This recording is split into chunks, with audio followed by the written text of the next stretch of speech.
Chapter 25. And Elohim took another wife, whose name was Keturah, and she bore him Zimran, and Yokshan, and Meen, and Mayan, and Yishbak, and Shuah. And Yokshan brought forth She and Din. And the sons of Din were Ashurim, and Letushim, and Luamim. And the sons of Mayan were Ephah, and Epher, and Ano, and Aiah, and Eldaah. All these were the children of Keturah. Now Elohim gave all that he had to Yitzhak, but to the sons of the concubines whom Elohim had, Elohim gave gifts while he was still living and sent them away from his son Yitzhak, eastward, to the land of the east.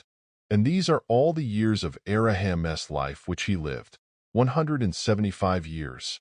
And Elohim breathed his last and died in a good old age, aged and satisfied, and was gathered to his people. And his sons Yitzhak and Yishmael buried him in the cave of Maplah, which is before Mamre, in the field of Ephron son of Tsor the Hittite, the field which Elohim purchased from the sons of Th. There Elohim was buried with Sarah his wife. And it came to be, after the death of Elohim, that Elohim blessed his son Yitzhak. And Yitzhak dwelt at Beer-lahai.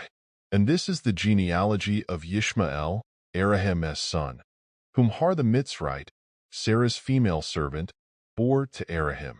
And these were the names of the sons of Yishmael, by their names, according to their generations. The firstborn of Yishmael, Neoth. Then Kar and Abel and Misham, and Mishma and Duma and Massa, Har and Tema, Yeter, Naphish and Kema. These were the sons of Yishmael, and these were their names, by their towns and their settlements, 12 chiefs according to their tribes. And these were the years of the life of Yishmael, 137 years. And he breathed his last and died, and was gathered to his people.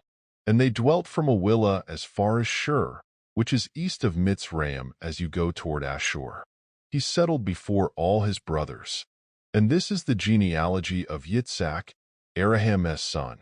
Elohim brought forth Yitzhak. And Yitzhak was 40 years old when he took Rivkah as wife, the daughter of Bethuel the Aramean of Paddan Aram, the sister of Lon the Aramean.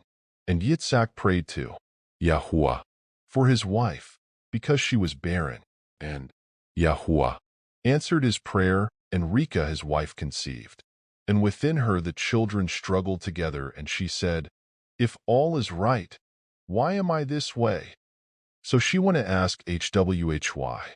And YAHUAH said to her, 2 nations are in your womb, and 2 peoples shall be separated from your body. And 1 people shall be stronger than the other, and the older serve the younger. And when the days were filled for her to give birth and see, twins were in her womb. And the first came out red all over, like a hairy garment, so they called his name Esau. And afterward his brother came out, with his hand holding on to Esau's heel, so his name was called Yaakov.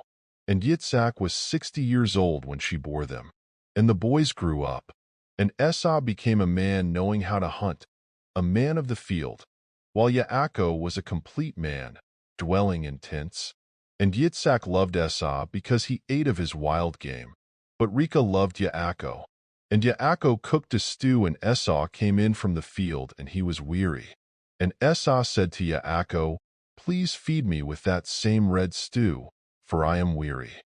That is why his name was called Eam. But Yaakov said, "Sell me your birthright today." And Esau said, "Look, I am going to die, so why should I have birthright?" Then Yaakov said, "Swear to me today." And he swore to him, and sold his birthright to Yaakov. Yaakov then gave Esau bread and stew of lentils. And he ate and drank, and rose up and left. Thus Esau despised his birthright.